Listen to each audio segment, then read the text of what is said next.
Hong Kong. Amnesty International accused Hong Kong police on Friday of torture and other abuses in their handling of more than 3 months of pro-democracy protests, but the police say they have shown restraint on the street in the face of increased violence. Anti-government protesters, many masked and wearing black, have thrown gasoline bombs at police and central government offices, stormed the Legislative Council, blocked roads to the airport, trashed metro stations and lit fires on the streets of the Chinese-ruled city. Police have responded with tear gas, water cannons, rubber bullets, beanbag rounds and several live rounds fired in the air, warning the crowds beforehand with a series of different colored banners. They have also been seen beating protesters on the ground with batons, with footage of one such attack on cowering passengers on an MTR subway train going viral online and prompting widespread anger.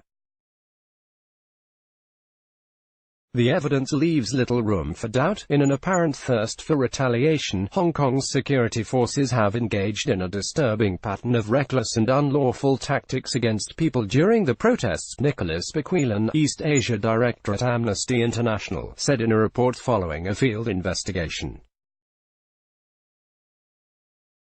This has included arbitrary arrests and retaliatory violence against arrested persons in custody, some of which has amounted to torture. In one instance, police shined green lasers into the eyes of detainees, Amnesty said, employing a tactic previously used by many protesters against police. Responding to the Amnesty report, police said they have respected the privacy, dignity and rights of those in custody according to regulations, allowing detainees transport to hospitals and communication with lawyers and their families. The force to be used by police shall be the minimum force necessary for achieving a lawful purpose, police said in an emailed statement. The official police Facebook page earlier noted that almost 240 police had been wounded in the violent protests as they exercised a high level of restraint to restore public order. A recent round of protests in Hong Kong, a former British colony that was returned to China under a one country, two systems arrangement in 1997, was sparked by planned legislation that would have allowed people accused of breaking Chinese laws to be sent to the mainland for trial. The legislation was withdrawn, but the protests have broadened into calls for universal suffrage, including an independent inquiry into perceived police brutality, with demonstrators angry about what they see as creeping interference by Beijing.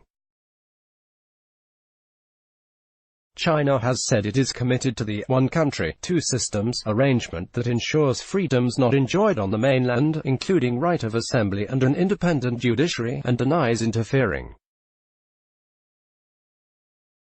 It has accused foreign powers, particularly the United States and Britain, of fomenting the unrest and told them to mind their own business.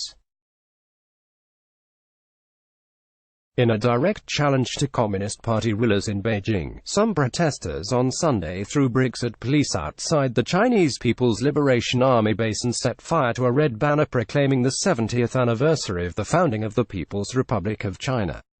Share this. Let's block ads. Why?